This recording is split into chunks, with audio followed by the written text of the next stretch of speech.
noches. El día de hoy, siendo 20 de noviembre del 2020, en el curso de Economía General, estamos en la unidad 2, Teoría de la oferta y la demanda. La semana 6, correspondiente a la conducta del consumidor, utilidad total y utilidad marginal. Asimismo, las curvas de indiferencia y el óptimo del consumidor. Para este efecto hemos traído la información correspondiente a lo determinado en las diapositivas. Tenemos entonces el comportamiento del consumidor primero. ¿Qué tipos de consumidor tenemos? A ver. Vamos a darle entrada a una persona más. Ok. Listo.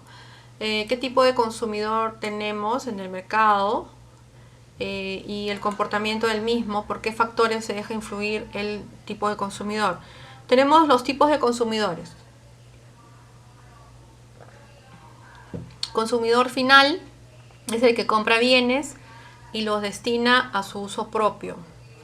El consumidor industrial son las fábricas o industrias que compran bienes y servicios que sirven para fabricar otros bienes. El consumidor institucional son aquellos organismos, escuelas, museos, hospitales, ayuntamientos, etcétera, que compran bienes para utilizarlos y llevar a cabo sus actividades. Antes de continuar, también vamos a hablar sobre lo que hicimos la última clase antes de, que fue la tarea número 5, ¿no? Que se basó, bueno, la tarea 5 se basó en 3 puntos: microeconomía, macroeconomía y también una parte de la escasez, ¿no? Entonces, en la última clase hablamos sobre la escasez en la economía, ¿no? Habíamos hablado sobre esto, sobre el problema económico. Esto, por ejemplo, va a entrar en el examen parcial, chicos. ¿Dónde surge el problema económico? Dijimos la clase anterior. El problema económico surge en las necesidades ilimitadas y los recursos limitados, ¿no es cierto? Necesidades ilimitadas y recursos limitados. Tenemos recursos limitados y tenemos necesidades ilimitadas. Esto genera escasez, ¿correcto? Esto genera escasez, que implica tener que elegir, que asumir, tener que renunciar a otras opciones, lo que lleva al costo de oportunidad, ¿no? Vimos también en la clase anterior qué significaba un bien económico, ¿no? Es todo aquello capaz de satisfacer una necesidad económica, entendiendo por esta aquella cuya satisfacción necesita actos materiales e implica actividades económicas. ¿Correcto? Vimos los tipos de bienes económicos: bienes materiales e inmateriales, de capital o de consumo, intermedios o bienes finales, y bienes complementarios, sustitutivos y neutros, bienes normales, de lujo y bienes inferiores, bien público y bien privado. Ojo que esto va a entrar en el examen parcial. ¿Qué tipos de bienes económicos existen? Acá están, ¿no? ¿Dónde surge el problema económico? Acá está. Surge la necesidad ilimitada con el recurso ilimitado. ¿Qué genera el problema económico? Escasez. También vimos en la clase anterior que los recursos productivos y bienes económicos surgía el tema de la escasez y la elección. Los recursos productivos, los recursos o factores productivos, son los recursos empleados por las empresas o unidades económicas de producción para producir bienes y servicios. La clasificación tradicional de los factores productivos considera 3 categorías: la tierra, el trabajo y el capital. Esos son los recursos productivos, también lo dijimos, ¿no? Después hablábamos de un tema que se llamaba la frontera de posibilidades de producción, ¿no? Hablamos sobre qué mostraba esta frontera, ¿no? O este concepto. Muestra la cantidad máxima que es posible generar de bienes y servicios en una economía determinada, dado los recursos y tecnología, conociendo las cantidades de otros bienes y servicios que se producen. ¿No? Hablábamos de simplificación. Era el análisis considerando una economía que dispone de una dotación fija de recursos productivos, todos empleados, y en donde se producen 2 bienes. Ejemplo, ¿no? Computadoras y teléfonos móviles. Bueno, este era un ejemplo. Ese ejemplo sirvió para esta curva: teléfonos y computadoras, ¿no? Y esas son las opciones A, B, C, D. Y se dijo que estos eran los consumos, ¿no? La producción. ¿Qué era el costo de oportunidad? El costo de oportunidad es el valor del bien al que se renuncia, ¿no? Bueno, cuando el costo de oportunidad de producir unidades sucesivas de un bien es cada vez mayor, se cumple lo que conocemos como ley de rendimientos decrecientes. ¿Cuándo surge entonces los rendimientos decrecientes? Cuando el costo de oportunidad de producir unidades sucesivas de un bien es cada vez mayor. Bueno, estos son temas que lo vimos en la clase anterior, ¿no? Pero quería hacerles acordar según la dinámica de trabajo con ustedes. También vimos que la escasez estaba presente por las combinaciones de productos que no se pueden obtener porque están más allá de la frontera, ¿no?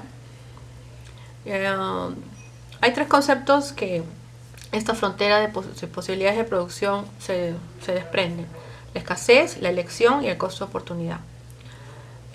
La escasez está presente en esta frontera por las combinaciones de productos que no se pueden obtener, la elección por la necesidad de elegir entre posibles puntos, y el costo de oportunidad por la pendiente negativa de la curva.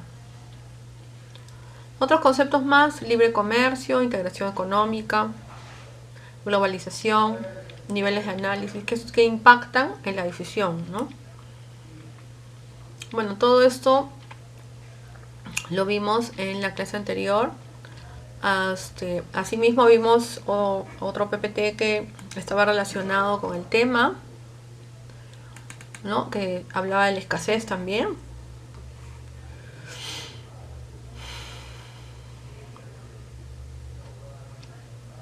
A ver, ahí está, hablaba del problema económico y la escasez versus la elección, ¿no? Las posibilidades de producción y el costo de oportunidad. En esta diapositiva hablábamos de la frontera de posibilidades de producción otra vez, y hablábamos dos conceptos: producción eficiente e intercambio. Y por último, del costo de oportunidad, ¿no? Bueno, acá explicaban un ejemplo de la frontera de posibilidades de producción. En realidad va a venir solamente el concepto, ¿no? Como lo vimos anteriormente. Y conceptos como producción eficiente, ¿qué es? Cuando no podemos producir más de un bien sin producir menos de otro. ¿Qué es intercambio disyuntiva? Se debe renunciar a algo para obtener más de otra cosa. ¿Qué es el costo de oportunidad? Es la alternativa de mayor valor sacrificada, ¿no? Entonces lo que va a venir es conceptos, ¿no? Porque obviamente estos ejercicios no va a venir todavía, ¿ya? Y eso es lo que hay que estudiar.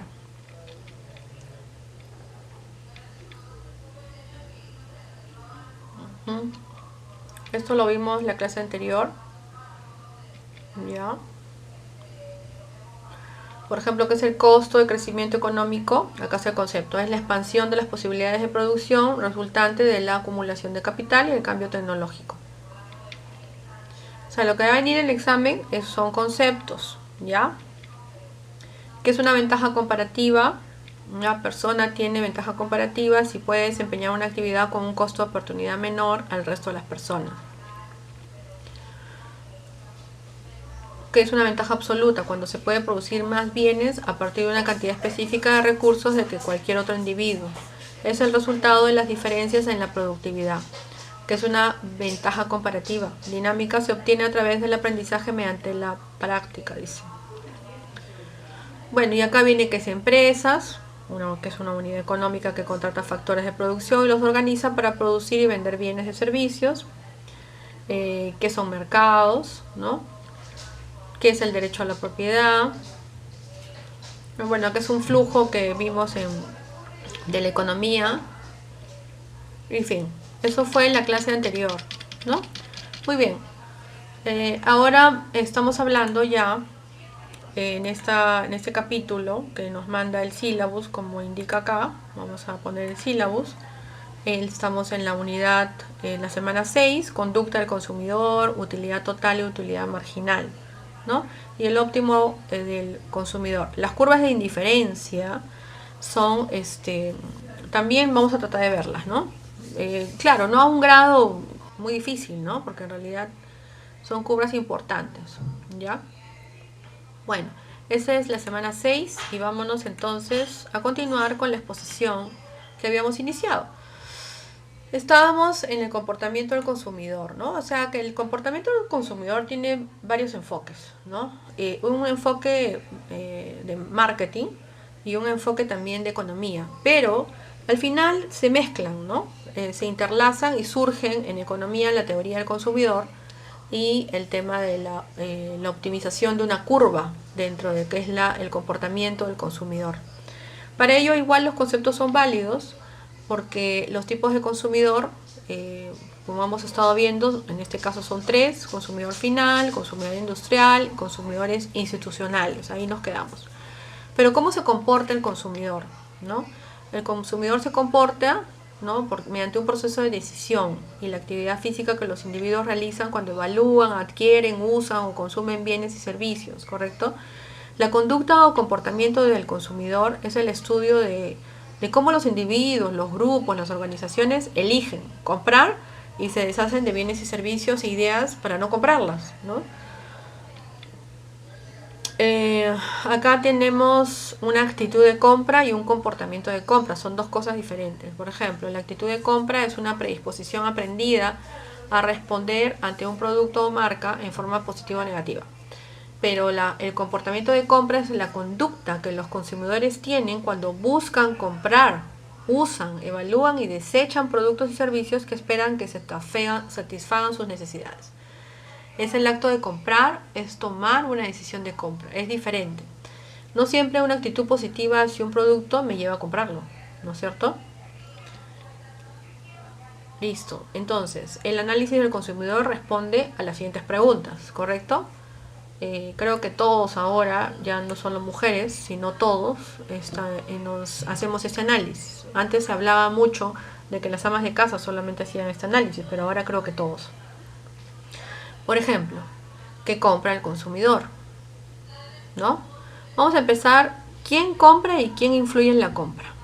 Por ejemplo, aquí vemos socialmente, o sea, la acción de compra es una acción social, porque está ligada, como vemos aquí en las imágenes, a el entorno de la persona que va a comprar. ¿Por qué decide comprar la marca X en lugar de la marca Y? ¿Qué compra el consumidor? Actitud de compra. Lugar físico, espacio donde se compra. Todo eso se analiza antes de decidir la compra. El campo del estudio del comportamiento del consumidor es el interés por analizar el comportamiento del consumidor, surge en la segunda mitad de los años 60, por lo que se considera relativamente nuevo, es una teoría nueva y se apoyó en otras disciplinas científicas como la psicología, la sociología, la psicosociología, la antropología, incluyendo la economía, ¿no? Por eso es que la economía lo toma como la teoría del consumidor. Los factores que influyen en el comportamiento del consumidor son varios. Por ejemplo, tenemos ambiente externo y determinantes por cada persona, individuales. Por ejemplo, el ambiente externo que influye en el comportamiento del consumidor es influencias culturales, subculturales, clases sociales, grupo social, la familia, personales, edad, ciclo de vida, ocupación, situación económica. Determinantes e individuales: aprendizaje y memoria, personalidad y autoconcepto, actitudes, motivación, involucramiento, procesamiento de información. Bueno, y acá se vienen a analizar todos los factores, ¿no? Los factores sociales, creencias, normas, la cultura es un factor determinante de los deseos y comportamiento de las personas. Los niños, conforme crecen, adquieren una serie de valores, percepciones, preferencias, comportamientos, familia, etc. Subcultura peor, ¿no? Algunas entidades han dado pasos en los cuales vienen evaluando esto, ¿no? Para conquistar el mercado hispano, por ejemplo, que es una empresa, ¿no? Para investigar y planear su iniciativa hacia grupos, ¿no? O sea, hay formas de poder llegar a ciertos segmentos, ¿no? Pero las clases sociales, sí, división relativamente homogéneas, permanentes, ordenadas jerárquicamente y cuyos miembros comparten valores, intereses y comportamientos similares. Como vemos, hay un montón de factores que influyen en una decisión de compra, ¿no? La familia, los roles, edad y fase de ciclo de vida, ocupación y situación económica, ¿no? Personalidad y autoconcepto, por último, estilos de vida, factores psicológicos, por eso se dice que está relacionado con muchas motivación, percepción, aprendizaje, memoria. Y la teoría de motivación de Abraham Maslow, que lo vimos en alguna, influye en estas decisiones. Por ejemplo, la teoría de Maslow ayuda a todos los profesionales, no solamente los mercadólogos, a entender cómo los diferentes productos se ubican en ciertos planes, objetivos, ¿no? Porque cada uno de nosotros tiene ciertas preferencias y ciertas prioridades, ¿no es cierto? Entonces, esta es la teoría de Maslow. Ahora sí va a venir en el examen, ojo, la primera vez no vino, pero ahora sí, ¿sí? Porque ahora sí ya está metida en la teoría del consumidor, ¿no? Tenemos aquí, por ejemplo, la pirámide de Maslow. Aquellas necesidades fisiológicas, respiración, alimentación, descanso, sexo, homeostasis, necesidades fisiológicas, son las bases, ¿no? La segunda prioridad, seguridad física, de empleo, de recursos, moral, familiar, de salud, de propiedad privada. Tercera base, amistad, afecto, intimidad sexual. La cuarta prioridad, reconocimiento, autorreconocimiento, confianza, respeto, éxito. Y por último, la autorrealización, que es la última. Tenemos la moralidad, creatividad, espontaneidad, falta de prejuicios, aceptación de hechos y resolución de problemas. Chicos, estudien esto porque esto venía en el examen. Esta pirámide es la segunda vez que la estamos viendo. En la primera parte, que no entró, también la vimos, ¿no? Ok, estudien la pirámide de Maslow, ¿correcto? Y bueno, y acá tenemos factores psicológicos como la percepción. ¿Qué percepción tienes tú de un producto? Puedes tener una percepción selectiva, de riesgo, ¿no? Esto ya es un tema de marketing, pero influye, ¿no? Influye, cómo influye el consumidor finalmente en una decisión. Listo, esto sería la primera parte respecto a la teoría el comportamiento o la conducta del consumidor. Vamos a tener ahorita la exposición sobre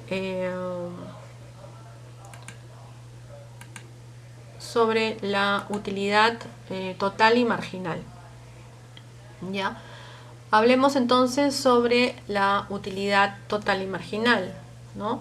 La utilidad es la satisfacción o beneficio que se puede obtener al realizar una transacción económica utilizada en base a toda actividad económica. Ok, a ver, nosotros los contadores sabemos muy bien que ¿qué es la utilidad? La utilidad es producto de haber generado todo un ejercicio fiscal de producción, ¿no es cierto?, vale la redundancia, y haber obtenido un margen positivo, ¿no es cierto?, una brecha positiva. Esa brecha positiva normalmente a veces no es tan positiva, a veces es cero y a veces es negativa y se convierte en pérdida. Ok, pero en economía la utilidad es la satisfacción de una necesidad. Es diferente, ¿no? Por eso se habla de una utilidad total y una utilidad marginal. Pero se comienza con el concepto de utilidad, ¿no? Que es la satisfacción o beneficio que se puede obtener al realizar una transacción económica, ¿no? Utilizada en base a toda actividad económica. Miren ustedes qué diferencia existe. La utilidad es la satisfacción o beneficio que se puede obtener al realizar una transacción en economía. Cada operación tiene una utilidad, ¿no? Es un poco más pegado al tema de negocios, ¿no? También. Pero existen dos tipos de utilidad para el economista: la utilidad total y la utilidad marginal, ¿ya? La utilidad total es la que le proporciona toda la cantidad consumida de ese bien. O sea, a ver, tú compraste un producto a 100 y lo vendes a 200. Tu utilidad es 100, esa es tu utilidad total. Pero la utilidad marginal es el aumento en la utilidad total que produce la última unidad consumida en ese bien. Es diferente. Entonces, vamos a tener pregunta del examen parcial, segundo examen parcial. ¿Qué es la utilidad? Ahí está. Es la satisfacción o beneficio que se puede obtener al realizar una transacción económica. Pregunta del examen 2. ¿Cuántos tipos de utilidad existen? Existen dos: utilidad total y utilidad marginal. Pregunta del examen parcial. ¿Qué significa la utilidad total? Es la que proporciona toda la cantidad consumida en ese bien. ¿Qué es la utilidad marginal? Es el aumento en que la utilidad total que produce la última unidad consumida en ese bien. Eso es el concepto. Chicos, esto estudienlo porque van a ir en el segundo examen parcial. Tenemos también que tiene características, la utilidad total y la utilidad marginal. A ver, ¿qué características tiene? Es el fundamento de toda la actividad económica, pero todavía no se ha logrado un método para calcular con la precisión y la utilidad de un bien, dice. Por ejemplo, a ver, vamos a ver las características de la utilidad total y las características de la utilidad marginal. Por ejemplo, vamos a ver, el agua que consumimos la usamos con unidades diferentes, dice. Aumenta a medida que se incrementa el número de unidades del bien. Aumenta hasta un límite después del cual incluso puede empezar a disminuir y se agregan más unidades del bien. La utilidad total puede obtenerse sumando las utilidades marginales, claro, ¿no? Si estás hablando de la última, sumas todas y te da la total. Estas son algunas características. Las características de utilidad marginal. Disminuye en la medida en que se incrementa el número de unidades del bien. Es decir, la utilidad marginal es decreciente en un periodo determinado. ¿Listo? En un aumento de utilidad total provocada por un incremento de una unidad consumida poseída provocada. ¿Listo? Muy bien. Vamos a ver entonces ahora la curva de Engel, ¿no? Vamos a ver cuál es el concepto de la curva de Engel que está dentro del tema de la utilidad total y marginal. Engel era un científico que se dedicó a estudiar estos temas económicos. La curva de Engel es su concepto y una ley de Engel, porque existió su ley, muestra la relación entre la cantidad demandada de un bien o servicio y la renta del consumidor. Es decir, cómo varía la cantidad demandada al cambiar la renta, al cambiarlo cobrado. ¿Ya? Chicos, esto va a ir en el examen. ¿Qué es la curva de Engel? Acá está, este es el concepto. Puedo ponerles qué significa finalmente la curva de Engel. Acá está, es la variación de la cantidad demandada al cambiar la renta. La curva de Engel es una ley de Engel también, sí, es una ley, ¿no? Y la ley da una curva, así como la oferta y la demanda, esta ley da una curva. Muestra la relación entre la cantidad demandada de un bien o servicio y la renta del consumidor, ¿no? Lo que paga el consumidor. Muy bien. Perfecto. ¿Qué representa la gráfica? ¿No? Porque hay una ley y hay una gráfica. No sé si le he traído acá la gráfica, creo que no. Pero bueno, acá está el concepto, ¿no? Representa en el primer cuadrante del sistema cartesiano de coordenadas, ¿no? Porque ni cantidad demandada ni renta pueden ser negativas. La renta se muestra en el eje X y la cantidad demandada en el eje Y. Eso es lo que representa. De saque, eso. Acá está la curva. Sí, la había traído. Vamos a poner un poquito más grande, creo. A ver, ahí está. Voy a bajarla acá para que puedan verla. Y esto vamos a poner un poquitín más grande. Ya, acá está. Ya. La representación de la curva de Engel. Vamos a ver la descripción de la curva. Ya, vamos a ver. Ya. Engel, curva. Dice, cuando aumente el ingreso, acá tenemos cantidad de demanda de un bien, Q, y la renta acá abajo, ¿no es cierto? Ya. Cuando aumenta el ingreso, la demanda Q, o sea, esta, ¿no? De un producto incrementa. Es lógico, ¿no? Cuando te aumenta el ingreso, tu demanda, la demanda de un producto incrementa. A ver, vamos a ponernos a pensar. Si yo tengo más ingresos, mi demanda aumenta. Es lo que dice Engel, ¿no? Es la teoría de Engel. Si yo tengo más ingresos, mi demanda va a aumentar. ¿Qué es lo que pasa ahorita? Nadie tiene ingresos porque no tenemos empleos. ¿Cómo está la demanda? ¿La demanda incrementó? ¿La demanda incrementó? No, la demanda bajó, ¿no es cierto? Entonces, se cumple la teoría de Engel. Se cumple la teoría de Engel, ¿sí? Ok, entonces, ¿qué dice la teoría de Engel? Cuando aumenta el ingreso, la demanda de un producto incrementa. Es lógico, ¿no? Estamos en los niveles. Durante un periodo de tiempo, dice. Durante un periodo de tiempo. Hasta que se hace constante. E inicia a decaer cuando la gente compra bienes superiores. O sea, cuando satisface todas las necesidades. ¿No es cierto? Bueno, pues esto va a venir en el examen, chicos, ¿ya? Pregunta del examen. ¿A qué nos referimos cuando hablamos, cuando aumenta el ingreso, la demanda de un producto incrementa? ¿De qué estamos hablando? De la ley de Engel, ¿no? La curva de Engel. Pero vamos a hablar más de esta pequeña curva. Decimos, descripción de la curva. A ver, los bienes normales, la curva de Engel tiene pendiente positiva. Ahí está, es positiva, ¿no? Decae cuando hay otras necesidades superiores, dice, pero al inicio es positiva. Es decir, a medida que la renta aumenta, o sea, el ingreso, la cantidad demandada también aumenta, ¿no? Es lo que dice acá este autor. Acá este autor también dice lo mismo.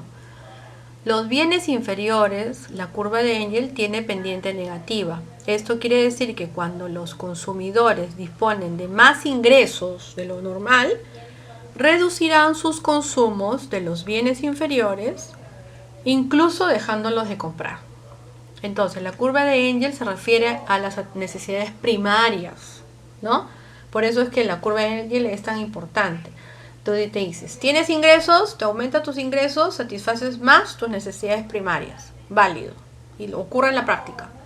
Pero ¿qué pasa cuando, y te dice bien claro, hasta que es constante, ¿no? E inicia a decaer, aquí ven cómo cae, cuando las personas reemplazan, tienen más ingresos cada vez más y ya no solamente se fijan en las necesidades primarias, sino se van a las necesidades secundarias, ¿no? Que según la pirámide de Maslow que vimos, son diferentes a las prioritarias, ¿no? Vamos a poner la pirámide para que podamos entender. A ver, vamos a buscar a la pirámide.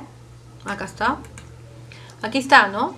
O sea, la teoría de Engel te habla y te dice, mientras tú aumentes tus ingresos como consumidor, tu demanda, te habla de necesidades primarias, subirá en la curva. Suben tus ingresos y atiendes más tus necesidades primarias. ¿Cuáles son las necesidades primarias? Pueden ser las dos, la roja y la naranja, ¿no? Fisiológicas y de seguridad. Esas son las necesidades básicas, ¿no? ¿Ya?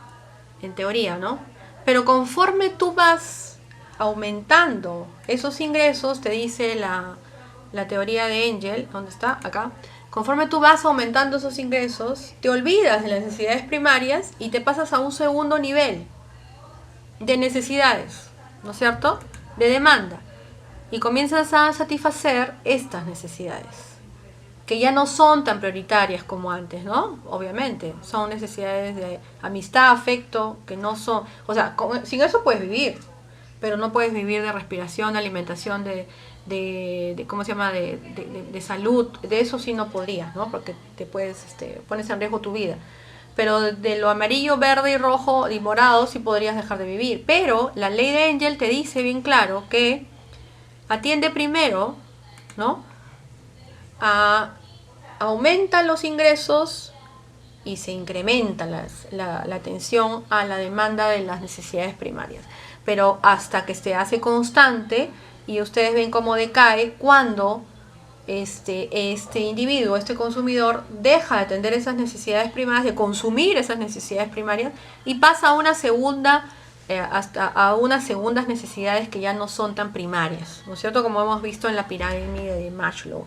Eso es básicamente la teoría de Engel, ¿no? No les he querido traer muy difícil, perdón, para que no lo podamos entender, pero básicamente va a venir, ¿no?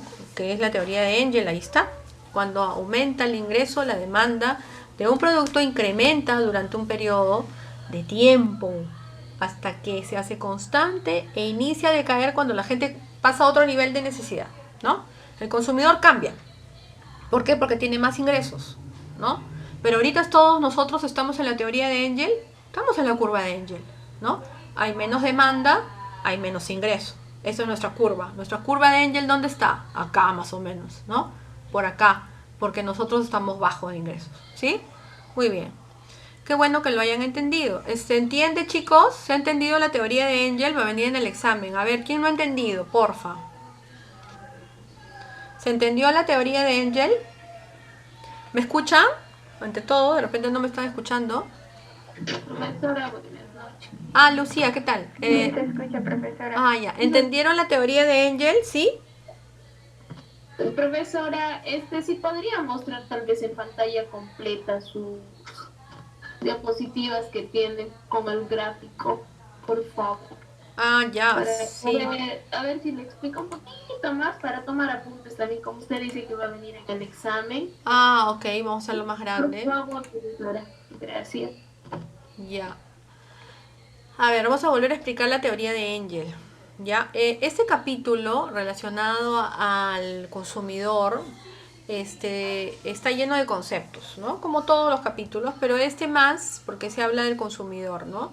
Acá va a tener relación, por ejemplo, el concepto de utilidad, el concepto de utilidad total, el concepto de utilidad marginal, algunas características de ellos, qué cosa es la curva de Engel, ¿no? Qué cosa es lo que muestra la ley de Engel, que muestra la relación entre la cantidad demandada de un bien y el ingreso, ¿no? Del consumidor. Y es decir, cómo varía la cantidad demandada al cambiar el ingreso, ¿sí? ¿Qué representa? Bueno, hay dos cuadrantes cartesianos, ¿no? Uno está la demanda y el otro está el ingreso. Y acá está la curva, ¿no? Esta es la curva de Engel, le llaman. Es una teoría de Engel, es un científico que descubrió esta teoría. ¿Y qué es lo que habla? Te dice, cuando aumenta el ingreso, la demanda de un producto incrementa. Y lo que explicaba es de que se cumple según esa teoría, porque ahorita, por ejemplo, nosotros no tenemos ingresos y nuestra demanda no tampoco incrementa, ¿no es cierto? Porque yo no voy a consumir si no tengo ingresos, ¿sí? Pero dice más, ¿no? Dice, cuando aumenta el ingreso, la demanda de un producto incrementa durante un periodo de tiempo hasta que se hace constante e inicia a decaer cuando la gente compra bienes superiores. Pero ¿cómo es que la gente viene a comprar los bienes superiores? Acá está la explicación. Te dice, los bienes normales, o sea, la curva de Engel tiene pendiente positiva, es decir, a medida que los ingresos aumentan, la cantidad demandada aumenta. Tú tienes ingresos, consumes más. Pero los bienes inferiores de la curva de Engel tienen pendiente negativa. ¿Y esto cuándo pasa? Cuando los consumidores disponen de más ingresos y comienzan a reducir sus consumos de las necesidades primarias, de los bienes primarios, y pasan a otro nivel. Y ahí es donde hablamos de la teoría de Maslow, ¿no? Es otra teoría que es la pirámide de Maslow, ¿no? Donde nosotros estamos ya no satisfaciendo el nivel de seguridad y fisiología, sino que pasamos a satisfacer otro tipo de necesidades, otro tipo de bienes, consumimos. ¿Por qué? Porque ya tenemos mayor ingreso. Entonces ahí se pierde ya la teoría de Engel. La teoría de Engel aplica, aumenta el ingreso, aumenta la demanda. Eso es el resumen. Ahora sí, ¿sí, chicos? Bueno, creo... Sí, profesora. Muy bien. Listo. Vamos entonces a pasar a la siguiente diapositiva. Eso va a venir en el examen, o sea que tenemos que estudiarlo. ya vamos teniendo dos teorías, ¿no? Hemos tenido la teoría de Maslow, ahora tenemos la teoría de Engel. Dice que la teoría de Maslow no entró en el examen parcial, en el primero.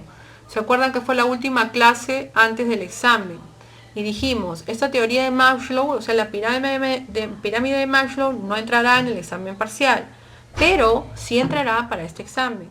O sea que esa semana, ojo, cuidado, esa semana sí va a entrar, fue la semana 4, ¿no? Donde tomamos el examen. Esa pirámide de Maslow va a entrar en el examen, este segundo examen. Y es más, estamos haciéndola ahora también. Sí, ¿alguien quiere hablar? ¿Aló? ¿Aló, Lucía? Sí, dime, te escucho. Lucía. Lucía, dime. Lucía. Ah, ok. ¿No quieres decirme nada? Ok. Vamos a continuar con la exposición. Habiendo dicho esto, vamos a pasar entonces a la siguiente diapositiva. En esta parte de utilidad total y utilidad marginal hay un concepto, efecto situación se llama, ¿no? A ver, ¿qué significa el efecto situación? Es el cambio de la cantidad consumida que se deriva de un primer bien en efecto de la relación de cambio entre bienes. Tenemos el efecto renta y existen dos tipos, ¿no? Efecto situación y efecto renta. A ver, el efecto renta es, al efecto renta se da con la variación en que la demanda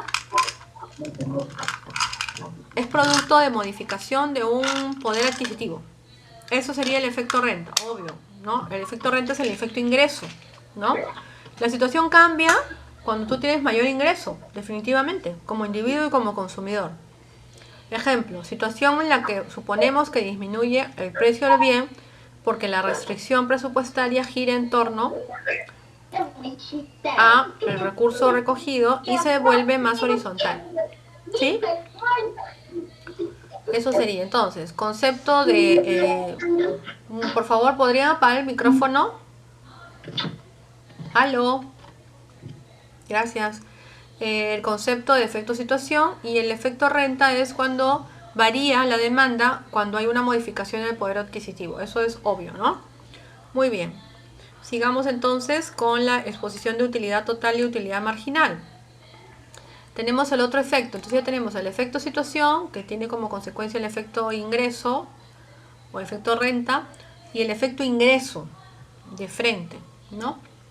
¿Cuál es el efecto ingreso? Es el cambio de la cantidad demandada por un bien cuando los otros precios son constantes. Esto puede ser positivo, negativo, neutral. Por ejemplo, positivo. Cuando aumenta el ingreso real, este provoca un ingreso en la cantidad demandada. Ok, totalmente de acuerdo. Negativo. Es negativo si la cantidad de demanda disminuye, como consecuencia de lo que vimos ahorita. Estamos entonces en un efecto ingreso negativo. ¿Por qué? Porque nuestros ingresos han bajado, ¿no es cierto? Y por ende la demanda ha disminuido, ¿sí o no? Ok. Y por último tenemos la posición 3, que es neutral. Es neutral si la cantidad de demanda está constante cuando varía el ingreso real. Puede ser, ¿no? Que tú varía el ingreso real, pero tu demanda sigue siendo la misma, porque eres un consumidor neutral en todo caso, ¿ya? Entonces ya sabemos que es el efecto situación, el concepto, el efecto ingreso, y en el efecto ingreso tenemos tres tipos de efecto ingreso: positivo, negativo y neutral. Listo, vamos a continuar con la exposición del día de hoy. Tenemos entonces el tercer PPT, que hablamos sobre el tercer tema, que es el óptimo del consumidor. Hemos hablado sobre la conducta del consumidor, hemos hablado de la pirámide de Maslow, hemos hablado de la utilidad total, la utilidad marginal, ¿no? Y ahora vamos, antes de pasar al óptimo del consumidor, vamos a poner un pequeño video relacionado a la teoría de la conducta del consumidor.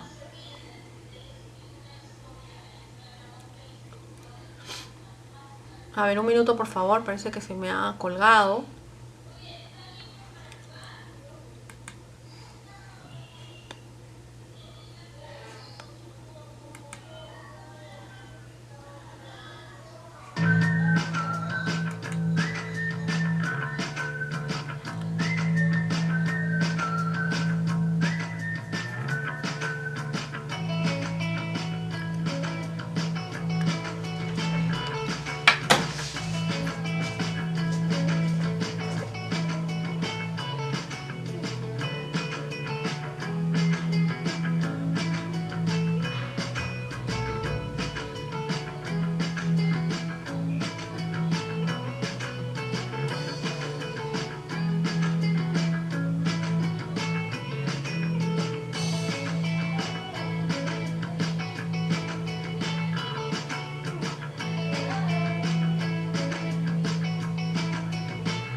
Ok, chicos, como vemos entonces, vamos a ver el siguiente video que tiene que ver con la teoría de la utilidad total y la utilidad marginal. Un minuto, por favor.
Simón y Juan ambos invierten en acciones. Simón utiliza el Toro para invertir en acciones sin pagar comisiones. Juan tiene que pagar a su banco una... Bien, buenos días. Nuevamente el profesor José Antonio Matos se encarga el tema del día de hoy, que es utilidad total y también utilidad marginal. Bien, todo esto viene por la teoría de la utilidad, ¿verdad? Son dos pequeños puntos que vamos a tratar en este pequeño video de una manera muy rápida y de una manera muy diseminada, en el sentido de que vamos a solamente ir al punto clave para poderlo hacer entender de una manera pues muy cómoda. Bien, estamos hablando un poco de la teoría de la utilidad, que bueno, viene por parte de un economista, fundador de la escuela austriaca, pues se llama Friedrich von Wieser, el cual también, junto con los estudios de Pareto y de Walras, vieron lo que era la teoría de la utilidad marginal. En resumen, entonces, vamos a poder observar dentro de las diapositivas que vamos a observar dentro de un momento, ¿sí? Y también de lo que vamos a poder observar del tema de hoy, ¿sí? A observar también algunos ejercicios que también nos va a poder mostrar la utilidad de poder hacer este tipo de cálculos. Bien, se los dejo entonces con ustedes la clase del día de hoy, utilidad total y utilidad marginal. Bien, entremos a la parte teórica. La utilidad total entonces está definida según Parkin como que es el aumento de una unidad en la cantidad consumida. Quiere decir que a medida que nosotros estamos consumiendo un bien o un servicio, la utilidad total se irá incrementando. Para eso podemos observar el siguiente gráfico, en donde podemos observar la curva de la utilidad total, en donde podemos observar que esto va en aumento hasta un punto determinado, en donde después este va a ir en bajada, lo cual quiere decir que en algún momento va a llegar a un punto máximo para luego decaer. Esto lo vamos a entender con el siguiente punto, que es el de utilidad marginal. En el de utilidad marginal podemos definirlo también como el incremento de una unidad consumida o también producida, pero también podemos definirlo como la variación porcentual entre las cantidades consumidas. Podemos observarlo de todas maneras en un gráfico siguiente. Como podemos observar aquí, tenemos que ha llegado a un punto máximo, ¿verdad? Muy al inicio, muy contrario de lo que es el gráfico de la utilidad total. Si ustedes se fijan en el gráfico de la utilidad total, esto fue de menos a más, y en el gráfico de la utilidad marginal va de más hacia menos. Esto nos da un punto de cruce. Amazon are absolutely much value investors. Él es Warren Buffett, el más grande inversor de valores de todos los tiempos, así como uno de los hombres más ricos del mundo, gracias a sus 483.300 acciones Amazon. Exacto, escuchaste bien, acciones en Amazon, las mismas que puedes tener también tú. En este video te explico cómo invertir y cómo ganar. Te basta completar el formulario para hablar gratuitamente con un experto que te dará mayor información. Sobre Warren Buffett se han escrito artículos, entrevistas, libros, pero su secreto es siempre el mismo: invertir en Amazon. Lo que la mayor parte de la población no sabe es cómo invertir rápidamente y con total seguridad. Muchos piensan que se trata de operaciones complejas, que debes tener quién sabe cuántas habilidades financieras. Nada más falso. Al final de este video estoy seguro que estarás convencido también tú. Amazon está en continuo crecimiento, también lo está el valor de sus acciones. Por esto, todos deberíamos invertir ahora. Te basta solo pensar el rol fundamental que ha tenido durante la última emergencia mundial, permitiendo a millones de personas adquirir sus productos desde casa. Es una compañía que no verá jamás una crisis. Invertir es más simple de lo que todos piensan. Te sirve una conexión de internet, un PC y una hora a la semana. Invertir en acciones Amazon puede realmente hacerte ganar una entrada de dinero extra. No te sirve ningún conocimiento en el ámbito financiero porque recibirás la información gratuita y asistencia los 7 días de la semana. Las inversiones vienen efectuadas en una plataforma segura y certificada que está siempre sometida a riesgos contables periódicos. No hay costos ocultos y puedes retirar tus ganancias cuando quieras sin vínculos en tan solo 24 horas. La inversión mínima es de solo 250 euros. Completa el módulo de inscripción aquí abajo para conversar gratuitamente con un experto que te dará mayor información. Esperar es inútil. El valor de las acciones crece cada día. No pierdas tiempo. Completa el formulario. Amazon, Amazon, Amazon, Amazon. Amazon, Amazon, Amazon, Amazon, Amazon, Amazon.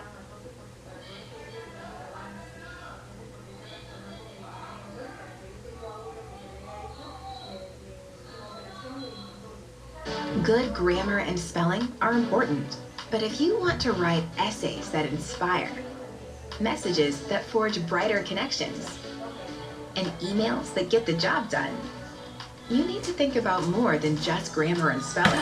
Dios mío, inglés no. This sentence is grammatically correct, but it's wordy and hard to read. It undermines the writer's message, and the word choice is bland. Ya, ok, no es clase de inglés, chicos, tranquilos.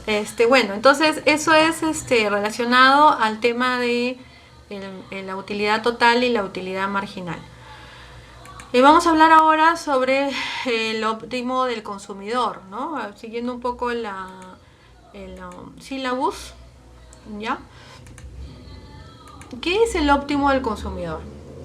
Es una combinación de dos bienes que con una restricción dada permite lograr la mayor satisfacción del consumidor. O sea, el óptimo del consumidor es finalmente lo que yo deseo a lo máximo y que satisfaga mi mayor necesidad, ¿no? O sea, al nivel máximo. Y ahí está el concepto. Es una combinación de dos bienes que con una restricción dada permite lograr la mayor satisfacción para el consumidor, ¿no? Tiene condiciones. Condición contable, por ejemplo, recursos, obviamente tiene que tener empleo, presupuesto, tiene que tener gasto, y la segunda condición es la eficiencia, ¿no? La utilidad marginal es igual a la utilidad del bien. Bueno, aquí hay un ejemplo que en realidad no lo vamos a aplicar porque tampoco lo vamos a tomar en el examen, pero igual lo pueden leer para que lo puedan tener en cuenta a modo de esta es la curva del óptimo del consumidor, ¿no? Y este es un ejemplo también que alimenta esa curva, ¿no? La teoría del consumidor tiene dos partes, la parte subjetiva y la parte objetiva. La curva de indiferencia. ¿Qué es la curva de indiferencia? ¿Qué representa la curva de indiferencia?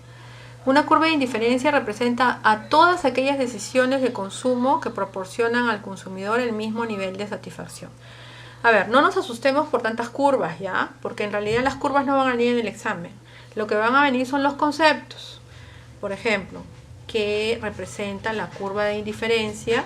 Representa a todas aquellas decisiones de consumo que proporcionan al consumidor el mismo nivel de satisfacción, ¿ya? Hay conceptos como sustitutos perfectos, son bienes que al consumidor le parecen indiferentes entre sí, Y la secuencia de todos ellos es que todas las curvas de diferencia son paralelas. Otro concepto, complementarios perfectos, son aquellos bienes que se consumen siempre juntos y se deben tener en iguales cantidades para que se complementen. Es lógico, ¿no? Y bueno, acá hay otra curva más, que es la tasa marginal de sustitución del mercado y las variaciones de precio. ¿Ya? Pero no se preocupen que van a venir solo los conceptos. Entonces vamos a hacer un repaso. A ver, ¿qué es el óptimo del consumidor? Acá está el concepto, va a venir el examen parcial. Es una combinación de dos bienes que con una restricción dada permite lograr la mayor satisfacción para el consumidor. Tiene dos condiciones, condición contable y condición de eficiencia. Eso también va a venir, estas curvas no van a venir, obviamente. ¿Qué te representa la curva de indiferencia? A todas aquellas decisiones de consumo que proporcionan al consumidor el mismo nivel de satisfacción, ¿correcto? Eso va a venir.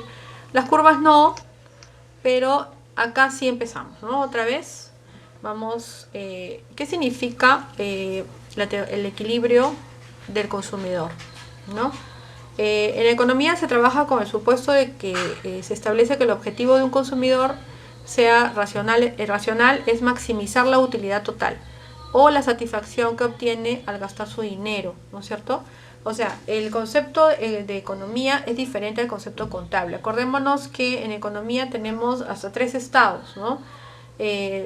Situación de corto, mediano y largo plazo, por ejemplo, respecto a los periodos fiscales.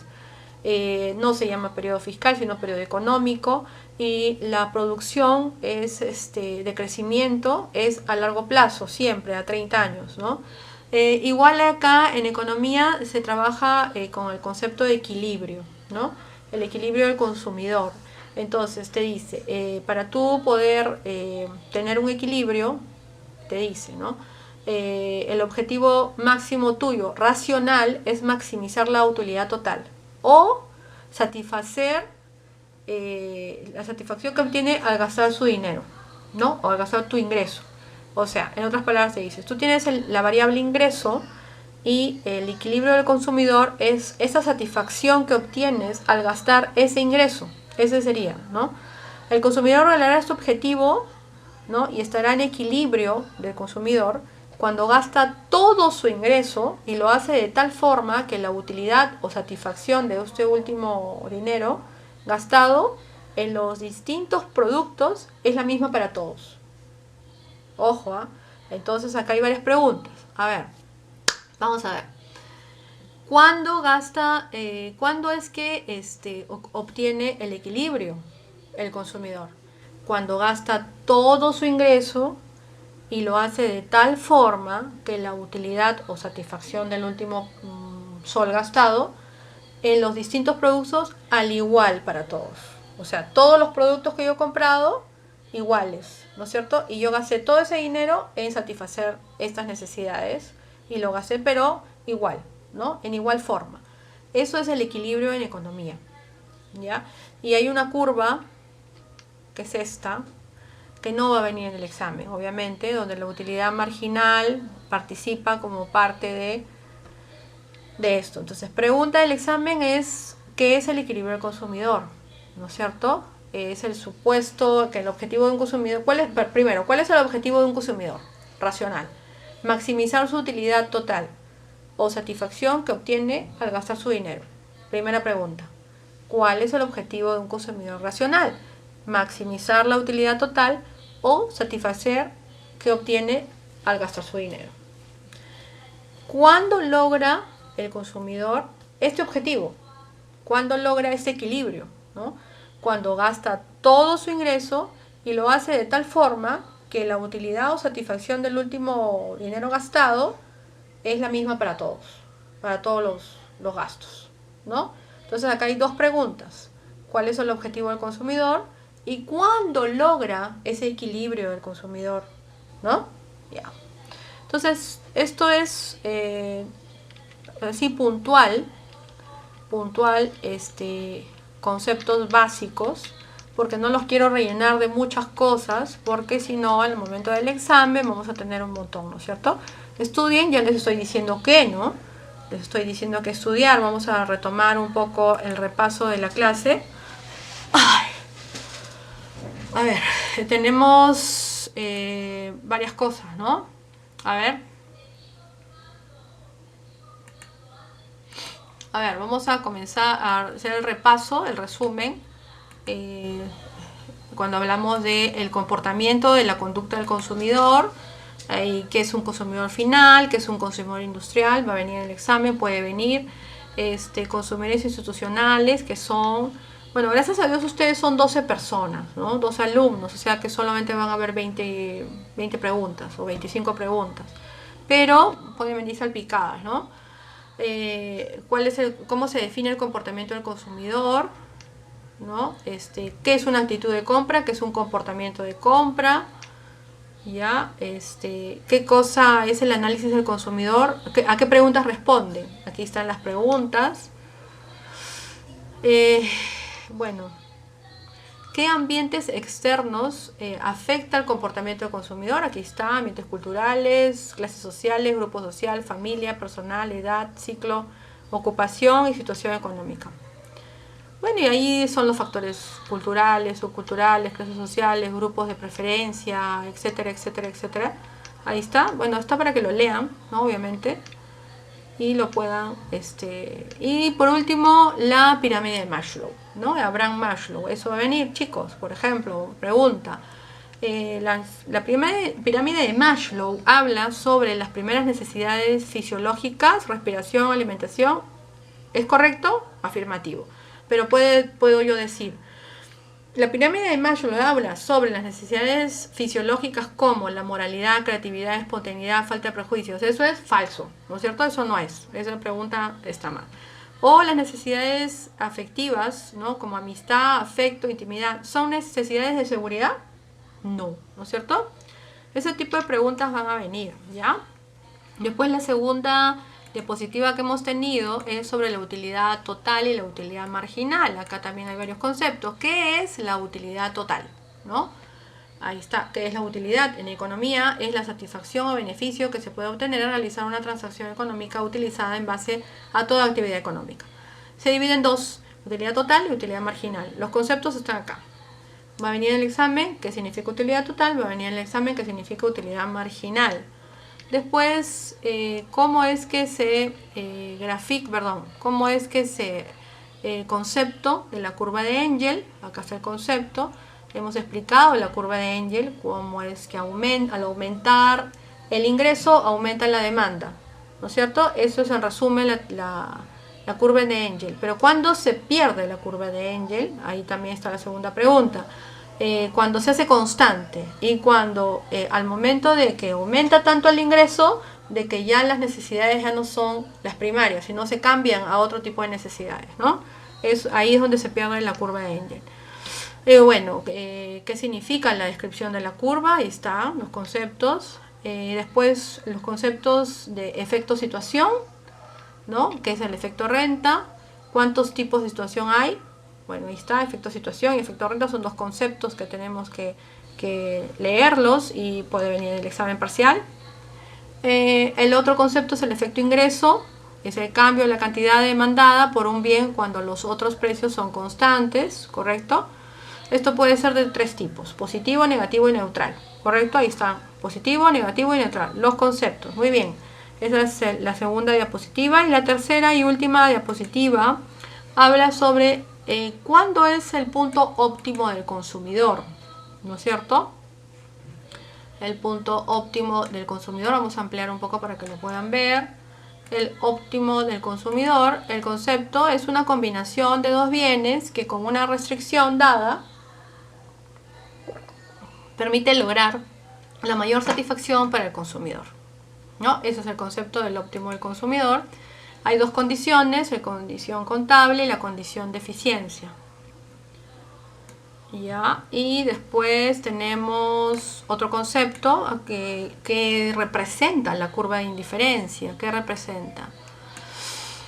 Representa todas aquellas decisiones de consumo que proporcionan al consumidor el mismo nivel de satisfacción. Acá tenemos otro concepto, sustitutos perfectos, son bienes que al consumidor le parecen indiferentes entre sí La secuencia de todos ellos es que todas las curvas de diferencia son paralelas, sustitutos perfectos. Uno reemplaza al otro. Ahí está. Concepto de sustitutos perfectos. Conceptos de complementarios perfectos son aquellos bienes que se consumen siempre juntos y se deben de tener en iguales cantidades, ¿no? ¿Qué otro concepto más tenemos?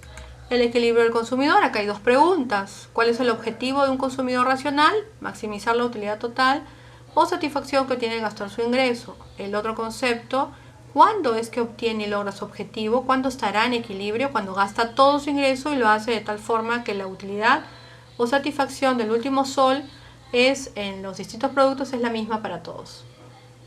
Bueno, habiendo terminado la exposición del día de hoy, vamos a dar por terminada la grabación y vamos a hablar sobre la tarea, ¿no? Y vamos a entrar a la dinámica participativa motivadora en interno y vamos a dar el último video que tiene que ver con el óptimo del consumidor. Un minuto, por favor.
Hola, hola, bienvenidos a Aula Mater.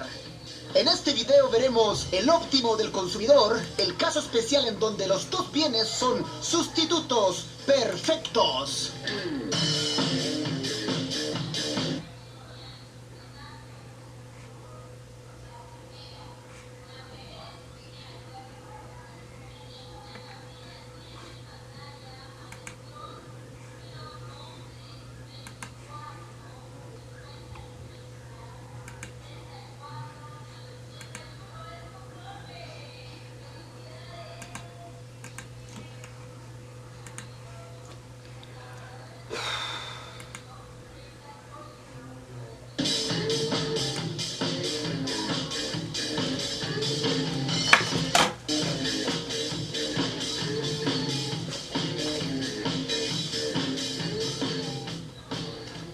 Vamos al problema. Nos dicen que el individuo se enfrenta a una función de utilidad definida por 5x más 10y, donde el precio de y es 100 y el ingreso del individuo es 2000. Nos piden obtener la canasta óptima considerando, primero, que el precio de x es 100, segundo, que el precio de x es 25 y finalmente que el precio de x es 50. Resolviendo. Recordemos que el óptimo del consumidor se obtiene en donde la utilidad marginal de x es a la utilidad marginal de y, como el precio de x es al precio de y. La utilidad marginal de x es la derivada parcial de la función de utilidad total con respecto a x. En este caso nos da 5, dividido por la utilidad marginal de y, 10. Esto debe ser igual al precio de x, que en este caso es 100, dividido por el precio de y, que también es 100. Y acá es donde ocurre nuestra incongruencia. Este método no nos permite darle solución al problema. Por lo tanto, debemos encontrar una forma alternativa para poder resolverlo. Nos dicen que nuestro presupuesto es 2000. Esto debe ser igual a 100x más 100y. Graficando. Existen variadas formas de graficar graficar esta función lineal. En este caso, graficaré los extremos. Si decidimos gastar todo nuestro ingreso en X, la cantidad máxima de X a consumir serían 20. Lo mismo aplica para el bien Y. La cantidad máxima para Y serían 20. Unimos estos dos puntos por una recta, obteniendo la gráfica de nuestra recta de presupuesto. Ahora, necesitamos saber cuál es la pendiente de nuestra recta de presupuesto. Para ello, despejamos Y, quedando que Y es igual a 20 menos X. Observando que la pendiente de esta recta es lo que acompaña a la X, que sería menos 1. Análogamente, hacemos lo mismo con la función de utilidad, obteniendo que la pendiente es menos 0,5, menor que la pendiente de la recta de presupuesto. Esto significa que la pendiente de la función de utilidad es menos inclinada, o en otras palabras, es más horizontal que la función de presupuesto. Ahora, gráficamente lo que buscamos es aquella función de utilidad que esté lo más alejado posible del origen, pero que no sobrepase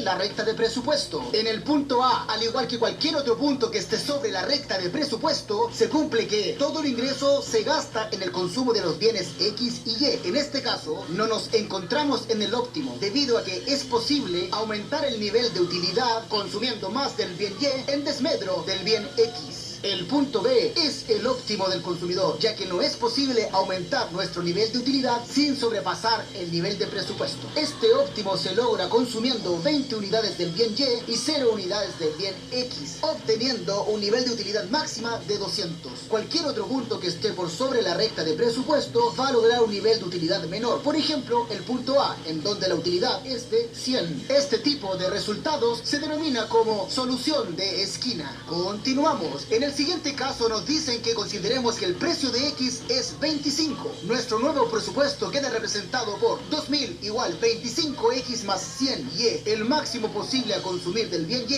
es 20 y ahora el máximo para el bien X es de 80. Unimos estos dos puntos mediante una recta. Despejando Y obtenemos que la pendiente de nuestra recta presupuestaria es de menos 0,25. Comparándola con la pendiente de la función de utilidad, esta es mayor, lo cual gráficamente se representa por una recta con una pendiente más inclinada o más vertical en relación a la recta de presupuesto. Ahora, gráficamente lo que buscamos es aquella función de utilidad que esté lo más alejado posible del origen, pero que no sobrepase la recta de presupuesto. En el punto A, al igual que cualquier otro punto que esté sobre la recta de presupuesto, se cumple que todo el ingreso se gasta en el consumo de los bienes X y Y. En este caso, no nos encontramos en el óptimo, debido a que es posible aumentar el nivel de utilidad aumentando el consumo del bien X y disminuyendo el consumo del bien Y. El punto B es nuestro óptimo del consumidor, obteniendo una utilidad máxima de 400.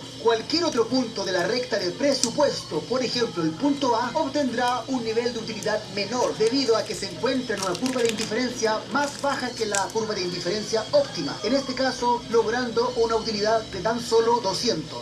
Por lo tanto, nuestra canasta óptima a consumir es de 80 unidades del bien X, 0 unidades del bien Y, obteniendo una utilidad máxima de 400.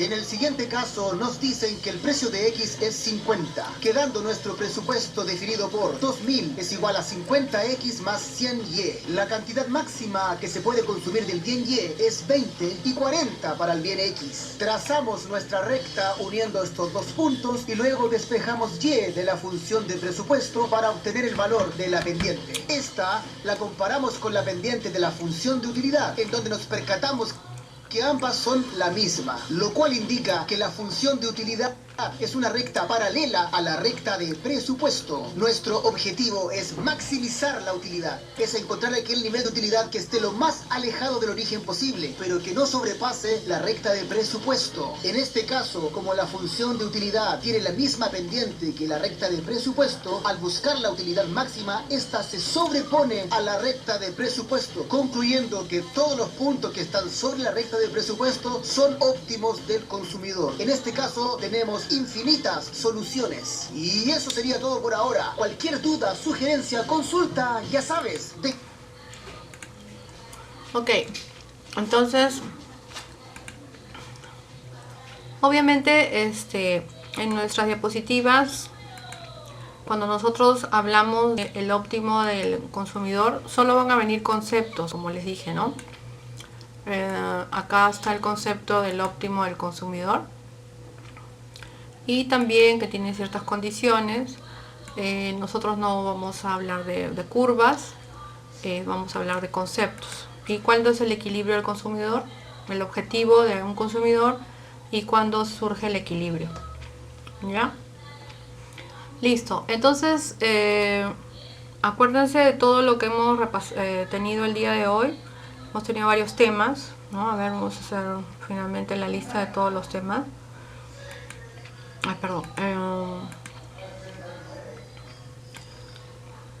El comportamiento del consumidor, qué tipos de consumidor existen. El otro tema ha sido la utilidad marginal, la utilidad total, la utilidad marginal. Y el último tema ha sido el óptimo del consumidor, incluyendo qué significa la curva o qué representa la curva de la indiferencia, ¿no?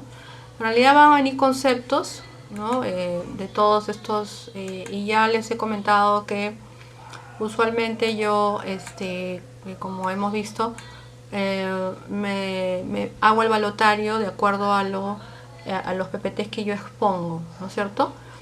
Entonces, la sugerencia es que estudien estos PPTs porque de aquí va a venir el examen parcial segundo. Muy bien, vamos a proceder entonces a dar por terminada la clase y a continuar en interno con la dinámica motivadora participativa respecto a la tarea 5, porque la tarea 6 la vamos a dejar hoy día, ¿sí? Ok, entonces damos por terminada la clase de hoy día y en interno nos vamos a quedar hablando sobre la tarea 5 y la tarea 6 también, ¿no? Con la dinámica participativa motivadora. Bueno, muy buenas noches, siendo 20 de noviembre del 2020, hemos tenido la clase de Economía General, Utilidad Marginal, Utilidad Total, el óptimo del consumidor, así como la conducta, la teoría de la conducta del consumidor. Muchas gracias, buenas noches.